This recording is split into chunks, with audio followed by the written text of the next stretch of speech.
झारखंड आदिवासी महोत्सव का आज आखिरी दिन। समापन समारोह में मुख्यमंत्री भी शामिल। जनजातीय कला संस्कृति की दिखी झलक, कलाकारों को मिला मंच। झारखंड में रेल सुविधाओं के विकास पर केंद्र सरकार का विशेष जोर। रांची डीआरएम ने कहा, केंद्रीय कैबिनेट के फैसलों से क्षेत्र में विकास और रोजगार को मिलेगा नया आयाम। भाजपा के प्रदेश चुनाव से प्रभारी हिमंता बिस्वा शर्मा रांची में पार्टी के विभिन्न संगठनात्मक कार्यक्रमों में हुए शामिल। आक्रोश रैली की सफलता को लेकर दिए टिप्स, कांग्रेस पर साधा निशाना। और रक्षा राज्य मंत्री सह रांची सांसद संजय सेठ ने रांची एयरपोर्ट में लाउंज का किया उद्घाटन। यात्रियों को मिलेगी बेहतर सुविधाएं।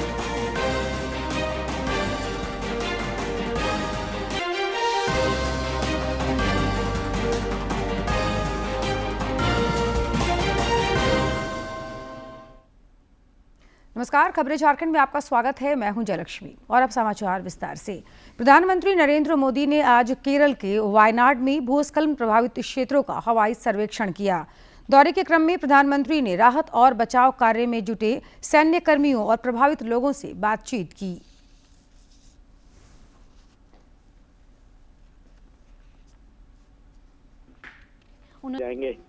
हम देख पा रहे हैं कि ये जो पूरा रास्ता है जहां प्रधानमंत्री चल रहे हैं, ये बोल्डरों से भरा हुआ है, कीचड़ से सना हुआ है और प्रधानमंत्री वहां स्वयं पहुंचे हैं।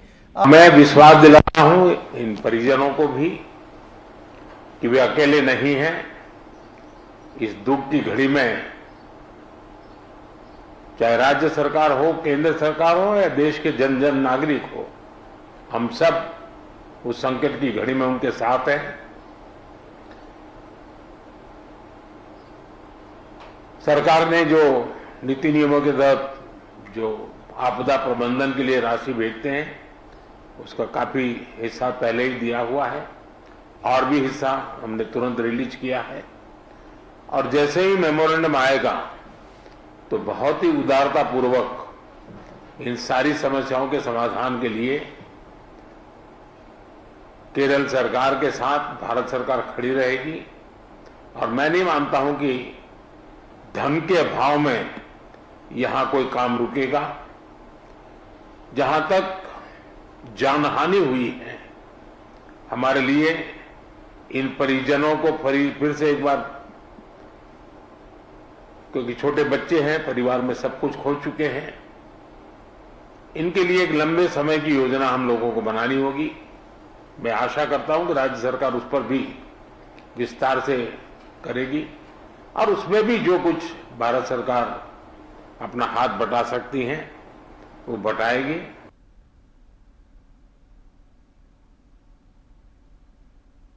रांची में आयोजित झारखंड आदिवासी महोत्सव का आज आखिरी दिन है। बिरसा मुंडा स्मृति उद्यान में चल रहे समापन समारोह में मुख्यमंत्री हेमंत सोरेन समेत अन्य गणमान्य लोग शामिल हो रहे हैं। विश्व आदिवासी दिवस के उपलक्ष्य में आयोजित इस 2 दिवसीय महोत्सव में जनजातीय कला संस्कृति की झलक दिखी, साथ ही लोक कलाकारों को भी मंच मिला।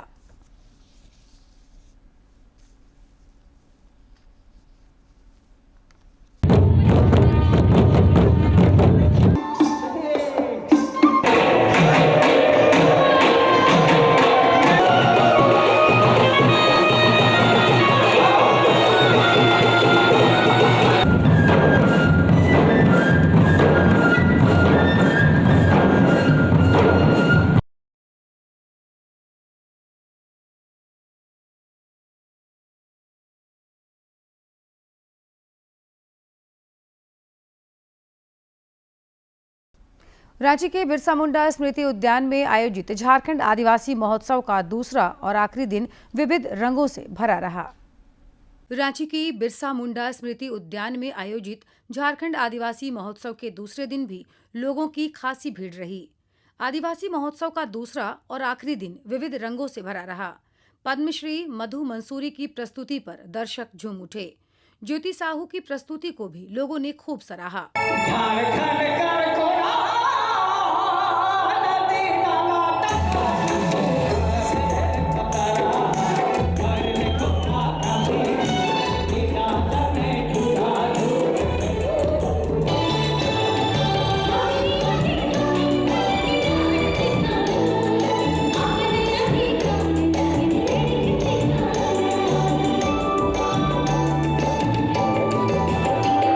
झारखंड आदिवासी महोत्सव में इनके अलावा लोगों को देश प्रदेश के लोक नृत्यों को भी देखने का अवसर मिला।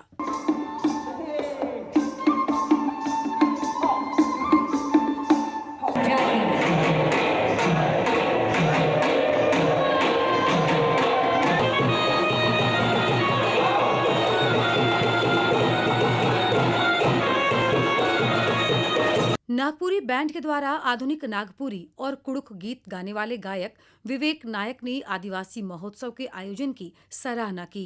यहाँ पे बहुत मजा आया सजनी बैंड के साथ में, इतना ऑडियंस बहुत अच्छा लगा और अभी और भी परफॉर्म होने वाला है। और धन्यवाद करता हूँ मैं झारखंड सरकार को कि मुझे अपनी मेरी टीम सजनी बैंड को प्लेटफॉर्म यहाँ दिया परफॉर्म करने के लिए, इसके लिए धन्यवाद। बिरसा मुंडा स्मृति उद्यान में आयोजित झारखंड आदिवासी महोत्सव में लोगों ने फूड स्टॉल में तरह तरह के व्यंजन का भी लुत्फ उठाया। मड़वा से बने व्यंजन को भी लोगों ने काफी पसंद किया। अभी के समय में बहुत पौष्टिक है तो सभी को उसी का मांग कर रहे हैं, कुछ समझ रहे हैं लोग, इसलिए और इस इतना बड़े स्टोर में लगाए हैं उसके लिए हम लोग मुख्यमंत्री जी को बहुत बहुत धन्यवाद देते हैं। निश्चित रूप से झारखंड आदिवासी महोत्सव का आयोजन आदिवासी जीवन दर्शन, सभ्यता और संस्कृति को संजोने तथा संवारने का एक बेहतरीन मंच नजर आया। रांची से ब्यूरो की रिपोर्ट। मुख्यमंत्री हेमंत सोरेन ने आज अपना 49वां जन्मदिन मनाया। इस खास मौके पर प्रधानमंत्री नरेंद्र मोदी समेत कई राजनेताओं ने उन्हें बधाई और शुभकामनाएं दी। मुख्यमंत्री ने जन्मदिन के मौके पर अपने पिता शिबू सोरेन और माता रूपी सोरेन से आशीर्वाद लिया।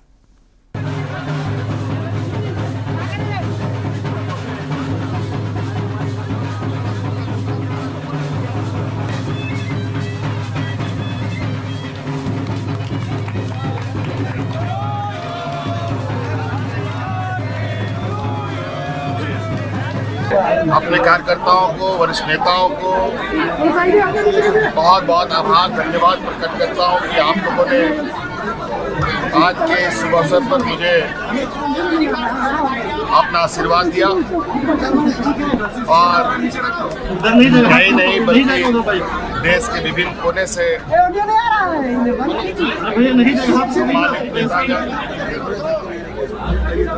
चाहे वो प्रधानमंत्री जी हो, सोनिया गांधी जी हो, राहुल जी हो, खड़गे जी हो, ममता जी हो, बहुत लोग लगभग सभी लोग आज इस दिन पर लोगों ने बधाई दी है। उन सबका भी मैं अपनी ओर से बहुत बहुत आभार करता हूं।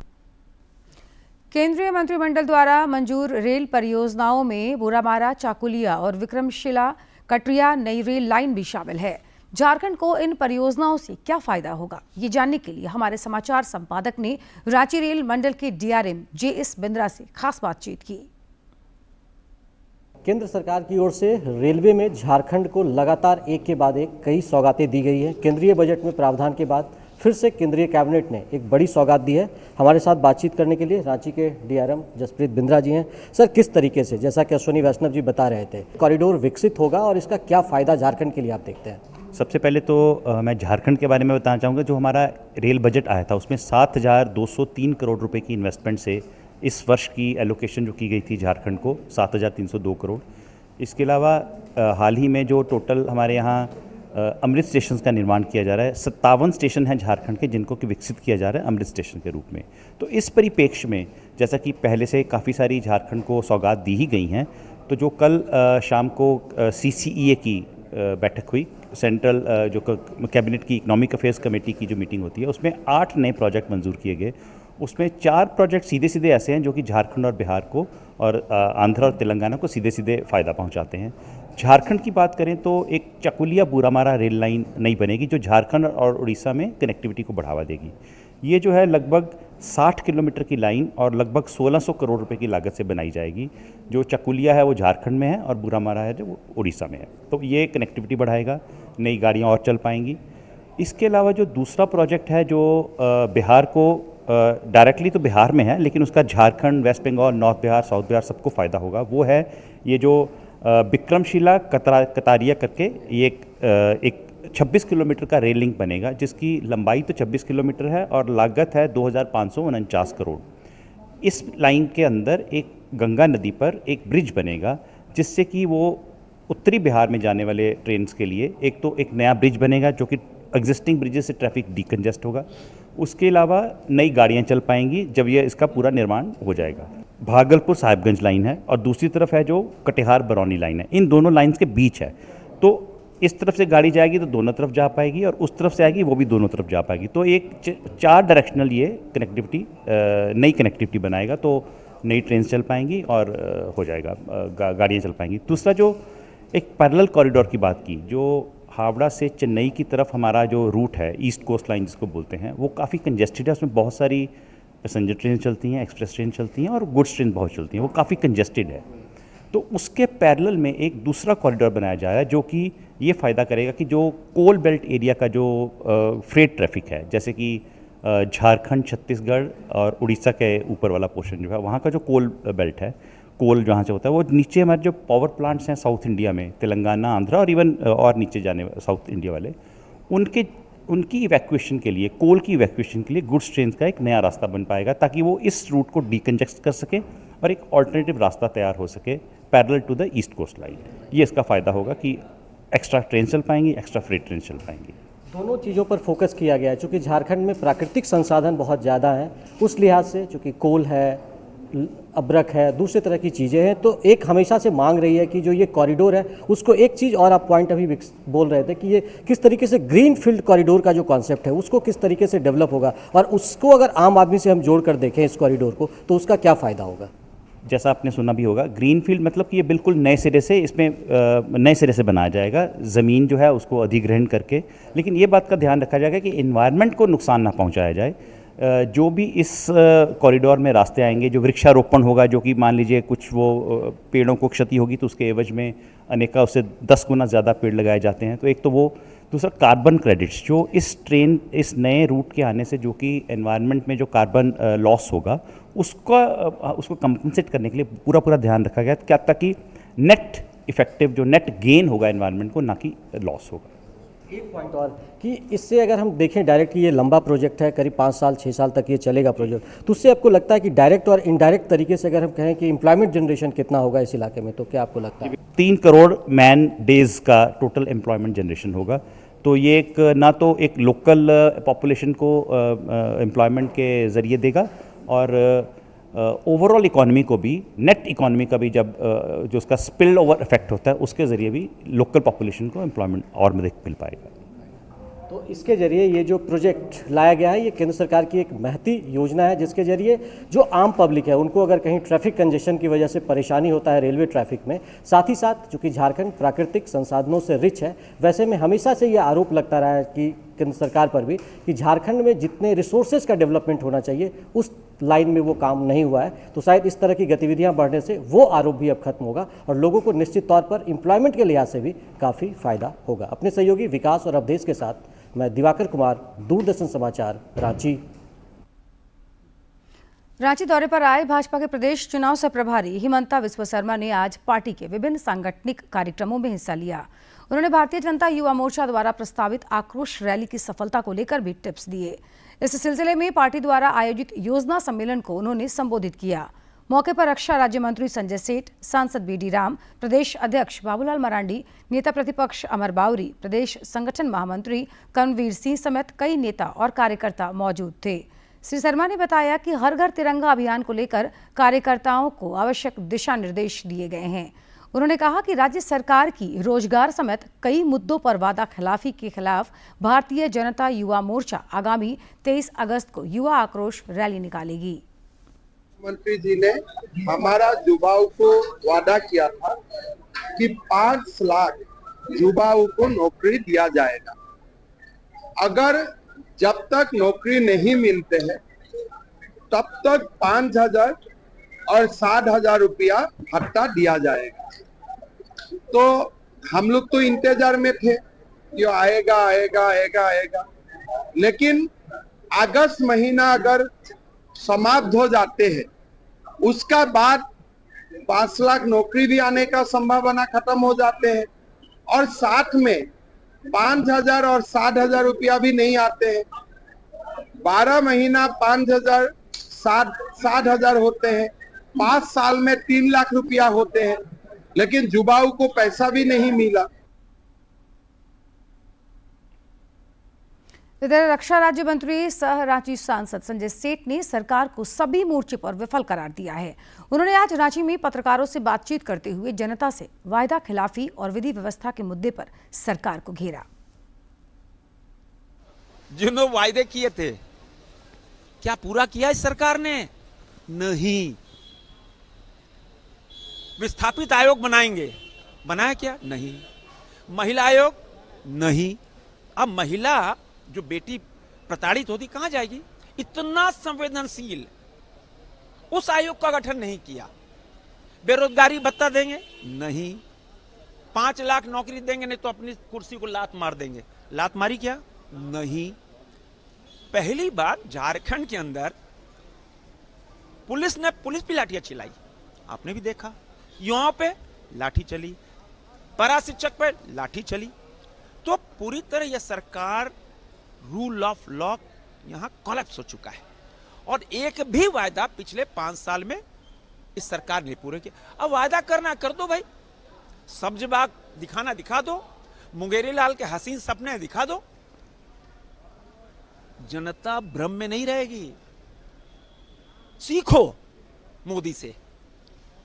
जो वायदे प्रधानमंत्री नरेंद्र मोदी जी ने देश की जनता से किया, शौचालय से लेकर प्रधानमंत्री आवास से लेकर गैस चूल्हा सिलेंडर से लेकर उज्ज्वला योजना, आयुष्मान भारत से जनधन खाता, जन औषधि केंद्र, जितने वायदे किए एक एक वायदा पूरा हुआ। सीखना चाहिए। नेता प्रतिपक्ष अमर कुमार बावरी ने भी राज्य की महागठबंधन सरकार पर तीखा प्रहार किया है। उन्होंने आरोप लगाया कि मौजूदा राज्य सरकार ने अनुबंध कर्मियों और युवाओं को छलने का काम किया है। इसी समय में पिछले 19 के पहले उन्होंने कहा था कि हर गरीब परिवार को 72,000 देंगे, तो 72,000 दिया नहीं, तो वचनम किम दरिद्रता। अब 1 लाख यदि 72,000 देने की घोषणा मात्र से उनको लगता है कि उनको वोट मिला था, तो इस बार 1 लाख तो बड़ा होता है, तो 1 लाख उन्होंने घोषणा करी है। घोषणा करना है, देना तो है नहीं। कुल मिलाकर के लोगों को ठगना ही है। जितना ठग सकते हैं उसके लिए जो भी कहा जा सकता है वो करने के लिए तैयार है। अभी भी ये ठग के कई एक उपाय लेकर के आ रहे हैं, लेकिन लोगों को मालूम है कि काट के हांडी एक बार ही चढ़ती है। और हम लोग ने कई बार कहा है कि वे बहेली आएगा, दाना डालेगा, लेकिन झारखंड की जनता इस बार फंसने वाली नहीं। केंद्रीय मंत्री अन्नपूर्णा देवी ने आज महिला एवं बाल विकास मंत्रालय अंतर्गत योजनाओं के क्रियान्वयन को लेकर आयोजित एक उच्च स्तरीय बैठक में हिस्सा लिया। इस दौरान उन्होंने जोर देकर कहा कि योजनाओं का लाभ जरूरतमंदों तक पहुंचाना चाहिए ताकि जन आकांक्षाएं पूर्ण हो सके। इस बैठक में सभी राज्यों, केंद्र शासित प्रदेशों के महिला एवं बाल विकास मंत्रियों, उपराज्यपाल, प्रशासक और वरिष्ठ अधिकारियों ने भी हिस्सा लिया।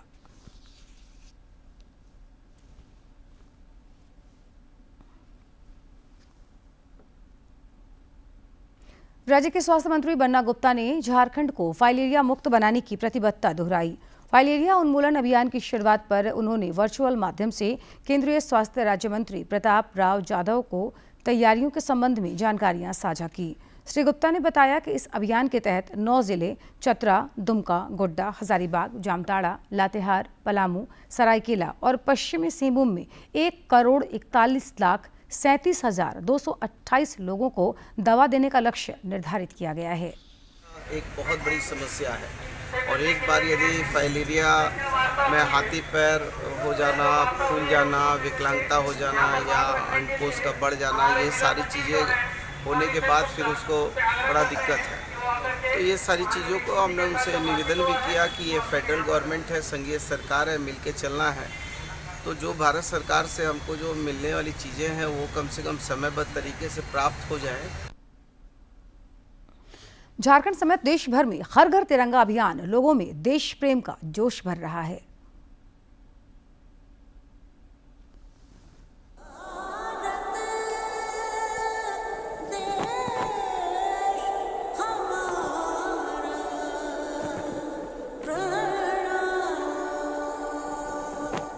घर घर तिरंगा, हर घर तिरंगा, घर घर तिरंगा, रथ घर तिरंगा, घरो घरी तिरंगा, प्रत्येक घरी तिरंगा। आसमान को पाना है, आसमान से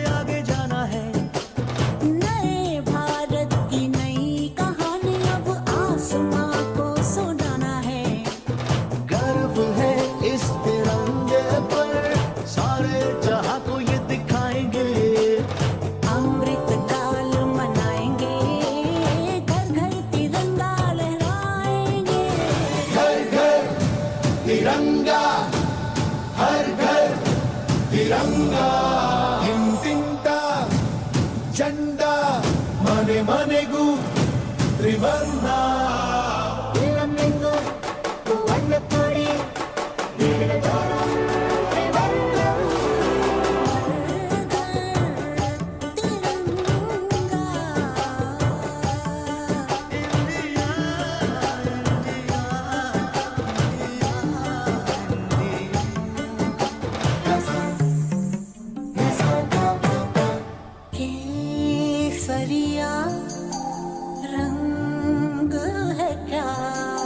ये रंग मेरी शक्ति का है, ये रंग मेरी ताकत का है, ये रंग देश के माथे पे सजा। श्वेत है क्या रंग सत्य का, ये श्वेत रंग शांति का है, ये श्वेत रंग एके का है, ये रंग देश के दिल में है बसा। रंग हरा तो खुशहाली का है, ये धर्म चक्र विकास का, इन्हीं उसूलों से है ये बना तिरंगा हमारा, तिरंगा प्यारा।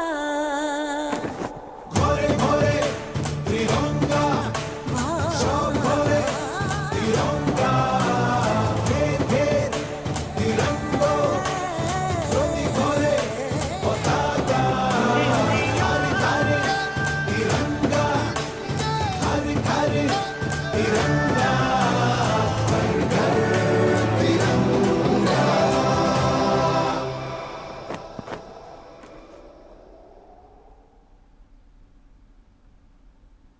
रांची के भगवान बिरसा मुंडा एयरपोर्ट में लगातार यात्री सुविधाओं का विस्तार हो रहा है। इस कड़ी में आज रक्षा राज्य मंत्री सह रांची सांसद संजय सेठ ने लाउंज का उद्घाटन किया। उन्होंने भरोसा जताया कि इससे यात्रियों को काफी सहूलियत होगी। इस दौरान राज्यसभा सांसद आदित्य प्रताप साहू, एयरपोर्ट निदेशक और अन्य अधिकारी मौजूद थे।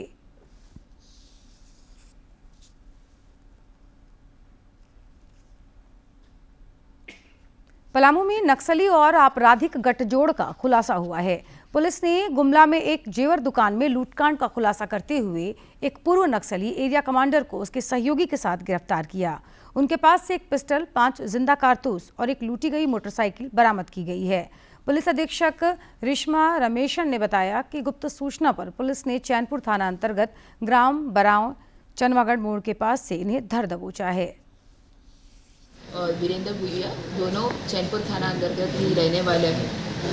तो इन लोगों के पास से जो हम लोगों को एक लोहे के बिना पिस्टल और 5 जिंदा कारतूस जो 7.65 mm का है वो मिला है। और साथ में जब पूछताछ के दौरान अपने अपराध स्वीकारोक्ति बयान में इन लोगों ने कहा है कि जो गुमला में हाल में एक ज्वेलरी शॉप में लूट का जो घटना हुआ था उसमें जो है ये ललन भुइया शामिल है। और डंडा थाना में हाल में पलामू के नारायणी हॉस्पिटल में काम करने वाले एक कर्मचारी के पैर पे गोली मारा था, उससे एक बाइक लूटा गया था। गढ़वा जिले में पुलिस को गांजा तस्करों के खिलाफ कामयाबी मिली है। पुलिस ने रमना थाना क्षेत्र के एक घर में छापेमारी कर तकरीबन 1.5 किलो गांजा बरामद किया। तस्कर को गिरफ्तार कर जेल भेज दिया गया है। छत्तीसगढ़ पुलिस ने झारखंड एटीएस के सहयोग से कुख्यात गैंगस्टर रमन साहू की महिला साथी पम्मी को गिरफ्तार कर लिया है। यह कुख्यात महिला गिरोह के शूटरों को पैसा और हथियार मुहैया कराती थी। विगत जुलाई में गिरोह ने छत्तीसगढ़ के एक बड़े व्यवसायी के घर के बाहर फायरिंग की थी। छत्तीसगढ़ पुलिस की जांच में यह खुलासा हुआ कि यह घटना अमन साहू गिरोह ने ही अंजाम दी थी। पम्मी ने फायरिंग की घटना के दौरान पैसा और हथियार मुहैया कराए थे। झारखंड एटीएस और विभिन्न राज्यों की पुलिस की जांच में यह बात सामने आई कि कुख्यात गैंगस्टर लॉरेंस बिश्नोई और अमन साहू मिलकर काम कर रही हैं। बहन भाई के अटूट स्नेह का प्रतीक पर्व रक्षाबंधन 19 अगस्त को मनाया जाएगा। डाकघरों के माध्यम से प्यार भरा संदेश लिए राखी अपने सफर पर निकल रही है। जमशेदपुर पोस्ट ऑफिस में मात्र 10 रुपए में राखी उपलब्ध कराया जा रहा था, जो भारी मांग के कारण आउट ऑफ स्टॉक है। लोगों की मांग को देखते हुए अब इसे और मंगाने का प्रयास किया जा रहा है। इंटरनेट और मोबाइल के दौर में भी डाकघरों की उपयोगिता बनी हुई है। चाहे कोई जरूरी कागजात हो या फिर रक्षाबंधन की राखी हो, सही पते और हाथों तक पहुंचने में डाकघरों की सेवा आज भी विश्वसनीय है। इस विश्वास की बानगी जमशेदपुर पोस्ट ऑफिस में नजर आ रही है, जहां 10 रुपए में उपलब्ध कराया जा रहा राखी का 500 लिफाफा मात्र 1 सप्ताह में ही समाप्त हो गया। लोगों की मांग को देखते हुए इसे अब और मंगाने का प्रयास किया जा रहा है। पोस्ट ऑफिस के वरीय डाकपाल शंकर कुजूर ने बताया कि डाकघरों के प्रति लोगों के बढ़ते विश्वास और रुझान से यह हालात बने हैं। मोबाइल का जमाना होते हुए भी लोगों का पोस्ट ऑफिस पर प्रति विश्वास है और हमारे यहाँ हम लोग भी डिलीवरी के लिए काफ़ी सुविधा रखे हैं। स्पीड पोस्ट है, रजिस्ट्री है, स्पीड पोस्ट पार्सल है और हम लोग समय से वितरण कर रहे हैं। वरीय डाकपाल शंकर कुजूर ने बताया कि इतना ही नहीं, राखी और गिफ्ट डाक के माध्यम से विदेश भी भेजे जा रहे हैं। एक सप्ताह में विदेश के लिए लगभग 100 और देश के विभिन्न क्षेत्रों के लिए लगभग 500 पार्सल बुकिंग किया जा चुका है। अभी प्रतिदिन बुकिंग हमारे यहाँ काफ़ी अच्छे हो रहे हैं। लगभग पर डे 200-300 के एवरेज में बुकिंग हो रही है और विदेश के लिए भी राखी का बुकिंग हो रहा है। इधर राखी भेजने वाले लोग भी डाकघरों की इस सेवा से खासे खुश हैं। पोस्ट ऑफिस द्वारा राखी भेज रही हूँ अपने भाई के लिए पटना। किसी कारणवश में नहीं जा पाए वहाँ, इसलिए मैं पोस्ट ऑफिस द्वारा भेज रही हूँ। मेरी पत्नी काम के वजह से नहीं जा पाई है और पोस्ट ऑफिस के जरिए अपने भाई को राखी भेज दिया गया है। आधुनिकता के दौर में आज भी कुछ चीजें बरकरार हैं जो परंपरा और विरासत को बचाने का एक अच्छा संदेश दे रही है। जमशेदपुर से राजेश कुमार लालदास की रिपोर्ट। रांची के श्री कृष्ण जन्मोत्सव समिति की ओर से हर वर्ष की तरह इस बार भी श्री कृष्ण जन्माष्टमी के मौके पर अल्बर्ट एक्का चौक पर दही हांडी का आयोजन किया जाएगा। समिति के संरक्षक और रक्षा राज्य मंत्री संजय सेठ ने बताया कि दही हांडी प्रतियोगिता के साथ राधा कृष्ण के रूप में बाल प्रतियोगिता का आयोजन भी होगा। उन्होंने कहा कि कारगिल विजय को लेकर झांकी भी निकाली जाएगी। श्री सेठ ने लोगों से हर घर तिरंगा अभियान में शामिल होने का आह्वान किया। इस मौके पर विधायक सीपी सिंह और अजय मारू समेत समिति के कई सदस्य उपस्थित थे। विशेषकर काली मंदिर से लेकर शहीद चौक तक व्यवस्था कर रहे हैं हम लोग कि बाल गोपाल की बड़े बड़े कटआउट्स लगेंगे विभिन्न मुद्राओं में। पूरे वहां से वहां तक फूलों की सजावट होगी और बड़े बड़े एलईडी स्क्रीन लगेंगे। महामहिम राज्यपाल संतोष गंगवार जी को आमंत्रण किया है। आसाम के माननीय मुख्यमंत्री हेमंत विश्व शर्मा जी को आमंत्रण दिया है और हम ये कह सकते हैं कि ये कार्यक्रम बहुत अभूतपूर्व होगा। और खबरों के अंत में एक नजर मुख्य समाचार पर।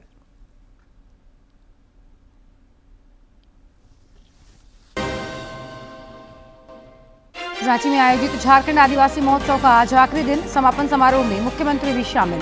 जनजातीय कला संस्कृति की दिखी झलक, कलाकारों को मिला मंच। झारखंड में रेल सुविधाओं के विकास पर केंद्र सरकार का विशेष जोर। रांची डीआरएम ने कहा, केंद्रीय कैबिनेट के फैसलों से क्षेत्र में विकास और रोजगार को मिलेगा नया आयाम। भाजपा के प्रदेश चुनाव सह प्रभारी हिमंता बिस्वा शर्मा रांची में पार्टी के विभिन्न संगठनात्मक कार्यक्रमों में हुए शामिल। आक्रोश रैली की सफलता को लेकर दिए टिप्स, कांग्रेस पर साधा निशाना।